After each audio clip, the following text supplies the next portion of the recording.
미가서의 뜻은 여호와 같은 분이 누구냐? 여호와 같은 분이 없다는 소리지요. 예. 우상들, 사람이 만든 거짓 신들은 복채만 갖다 주면 무조건 내 편이 되고 무조건 나를 사랑하는 그런 거짓 신이지만, 우리 하나님은 창조주 하나님이시라서 그런 거짓 신이 아니란 말이지요. 우리 하나님은 공의와 사랑의 하나님이신데, 그 공의와 사랑은 항상 무엇에 근거합니까? 하나님의 약속, 성경, 언약, 신약과 구약, 법을 따른단 말이에요.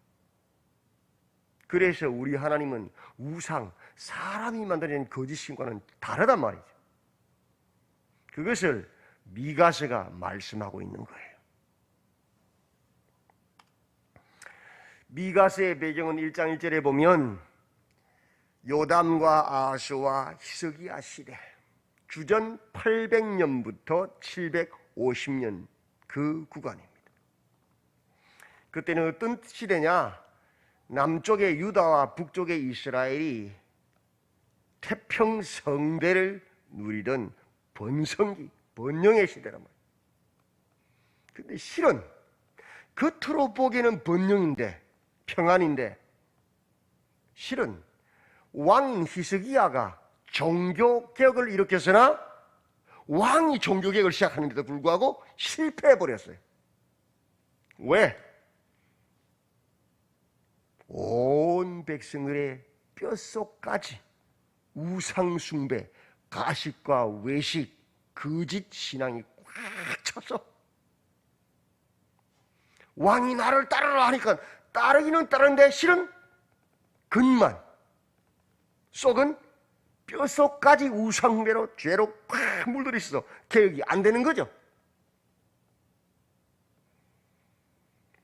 다른 말로 타락의 절정기, 암흑기였다는 것입니다. 그래서 미가서 1장에서 착각하지 말라는 겁니다. 그 착각을 탁 깨트려주는 거예요. 시온의 여호와의 산에 하나님이 임재 현현하신다. 근데 산들이 녹아내린다. 무슨 소리의 심판입니다. 하나님이 임하시면 메마른 광야에도 물이 솟아나야 되잖아요. 그죠? 사막에도 풀이 나야 되잖아요. 그죠? 그게 하나님이잖아요.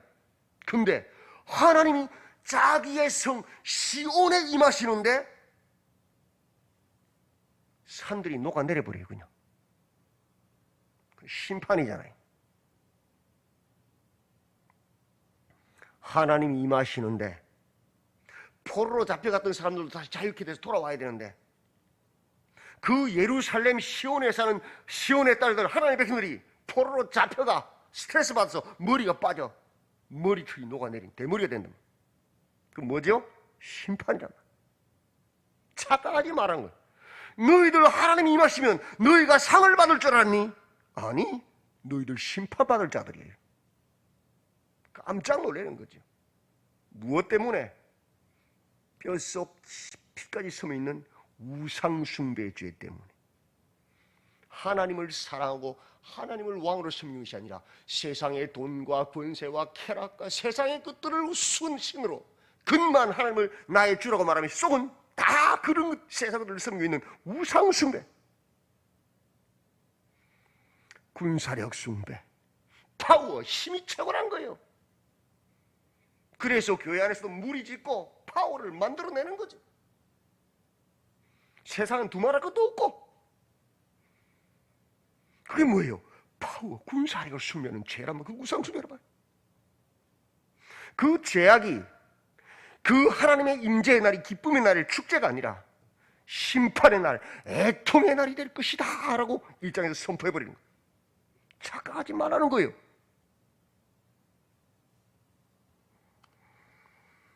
이 장에서 왜 그런 심판의 날이 일어났느냐? 너희들의 권력자들, 지도자들은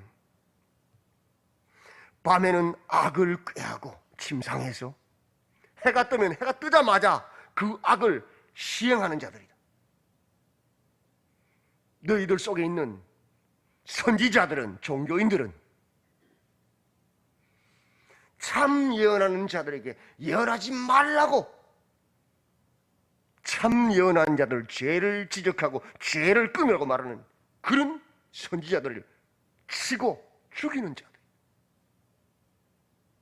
그래서 백성들이 그 거짓 선지자들 평안을 외치고 위로를 외치는 그들에게 쏘가서 너희 백성들이 악을 행하고 있다. 그래서 너희의 밭, 그 악한 자들이, 그 너희 권력자들의 밭을 다 이방들에 나눠줄 것이고, 그 악한 거짓 선지자를 따른 너희들은 불의한 백성이기에 이 땅에서 쫓겨날 것이다. 그러나 갑자기 하나님께서 그 남은 자를 모으실 것이라고 선포합니다. 언제? 그 심판의 기간 70년이 다 지나고 바벨론의 포로로 잡혀간 다음에 남은 자들을 통하여서. 언제? 종말론적으로는 하나님께서 다시 재림하실 그때에. 우리 하나님 어떤 하나님이셔요? 공의와 사랑을 베푸시는 참 하나님. 범죄한 백성들을 심판하셔서 죽이시고 포로로 잡혀가게 하시고 그 벌을 다 치르게 하시고, 그 심판이 끝나니까 그 남은 자들을 다시 불러서 회복시키시는 사랑의 하나님. 누가 여호와와 같은 분이냐? 세상에는 없단 말이에요. 인간이 만들어낸 거짓이는 그렇게 하지 못한단 말이에요. 3장에서 사명을 이야기합니다. 정신 차려라는 거예요. 힘을 가진, 권력을 가진 지도자들아, 너희들의 본분이 뭐냐? 사명이 뭐냐? 공의를 아는 것이다. 야다, 이 말은 머릿속으로 아는 게 아니고 남녀가 결혼해서 삶으로 아는 것. 너희들이 배운 그 성경을 너희들 그 땅에서 행해지게 하는 것이 너희들이 할 사명 아니냐? 근데 너희들은 선을 미워하고 악을 기뻐하는구나? 그 백성들을 날로 먹고 있구나?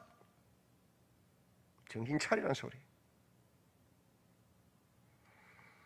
너희 선지자들, 너희 종교인들, 너희들이 해야 될 사명이 뭐냐? 죄를 끊으라고 거룩을 외쳐야 되는 것 아니냐? 하나님께로 돌아가고 외쳐야 되는 것이 아니냐? 근데 입에 물 것이 있으면 평강을 외치나 그 입에 복채를 주지 않으면 전쟁을 준비하는 너희들은 거짓 선지자들이다. 그 결과 너희 지도자들의 부르짖음에 나는 귀를 막아버렸다. 너희 지도자들은 여호와의 말씀을 들을 수 없도록 귀를 막아버렸다 내가. 그리고 너희 선지자들, 너희 종교인들은 볼 수 없도록 내가 눈을 가려버렸다. 그럼 어떻게 돼요? 그 나라는 망하는 거죠. 정치적 지도자들도 볼 수 없고 듣지 못하고 종교적 지도자들도 보지 못하고 듣지 못하면 같이 망하는 거죠. 심판이죠. 이 사실까지 보면 끝나버렸어요. 더 이상 소망이 없어요. 악한 자들이 득세하고 지도자들은 누워서 밤에는 어떻게 악을 까그럭 도모하고 해가 뜨자마자 나가서 그 악을 행하고, 선지자들은 평하다 평하다 외치면서 복채 갖다 주면 복을 외치고 복채 안 갖다 주면 저주를 외치는 악한 자들이 더 악해지고 더 흥하는 소망이 없는 세상 아닙니까? 그러나 참 선지자는 여호와의 영으로 성령으로 야곱의 허물과 이스라엘의 죄를 그들에게 보인다.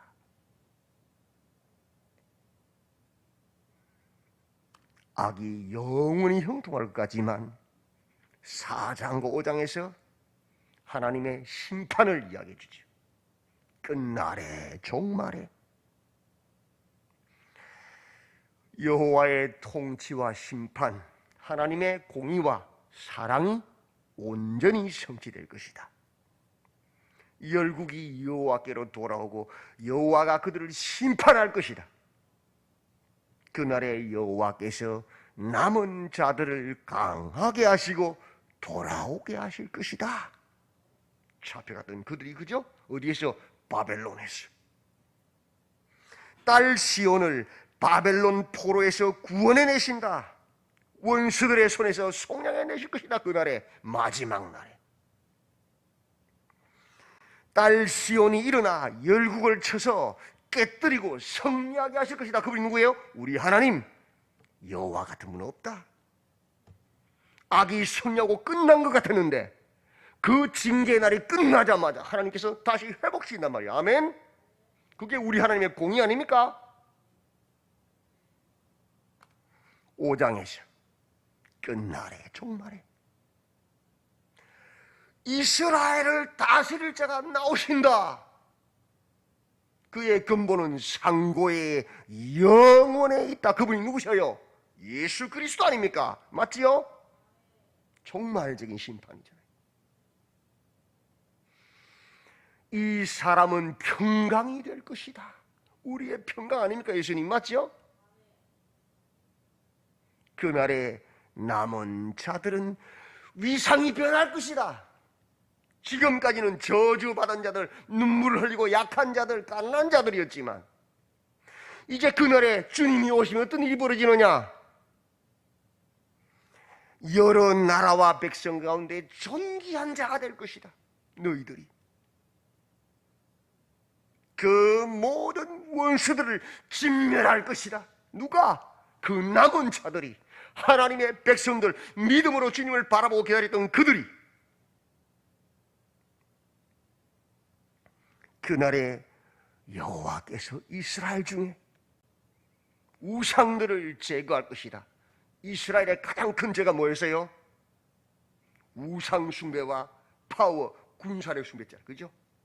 너희들 속에 우상들을 싹 제거하실 것이고 너희들 속에 군사력을 숭배하던 그 모든 무기와 성들을 제해버릴 것이다. 다시는 우상 숭배하지 못하도록 하나님만 찬양하고 바라보도록, 그리고 진노와 분노로 순종하지 않은 많은 나라들에게 갚아주실 것이다. 그게 뭐예요? 하나님의 사랑이요. 4장은 하나님의 공의, 종말론적인, 5장은 하나님의 사랑, 종말론적인. 그러므로 여호와 같은 분 있어요? 없어요? 없어요. 우리 하나님만 참 하나님이시다. 세상을 바라보십시오. 악이 영원할 것 같습니다. 날이 갈수록 기독교인들은 핍박받고 무시당하고 상종하지 못할 그런 사람들로 취급당하지만 성평등이나 차별금지법이나 그런 법들을 통해서 인권이란 미명하에 끊임없이 역차별을 통하여 기독교인들을 죽이고 말살하고 우리 아이들을 유치원부터 교회 못 나가도록 교회를 터부시하게 만드는 그런 정책을 해서 교회가 도무지 살아남을 수 없을 것 같지만 정직하게 기도하고 말씀을 따라 행하는 백성들은 세상에 간교한 사람들에게 도무지 당해낼 수 없을 것 같지만, 악이 흥하고 우리는 사라질 것 같지만 여호와 같은 분은 없습니다. 우리 하나님께서 그들을 심판하실 것이고 끝까지 믿음으로 참고 인내하고 말씀을 따르던 그들은 존귀케 하실 것이며 공의와 사랑으로 갚아주실 것입니다. 그러므로 우리가 해야 될 일은 뭡니까? 존귀하신 여호와 같은 분이 없음을 알고 하나님을 섬기는 겁니다. 하나님의 말씀을 붙잡고 남은 자가 되는 것입니다. 오늘도 깨어서 포기하지 마시고 낙심하지 마시고 여호와 같은 분은 없도다. 우리 하나님만 바라보시고 그날의 심판의 날을 기다리시는 우리 성도님들이 다 되시기를 주님의 이름으로 축원드립니다. 아멘.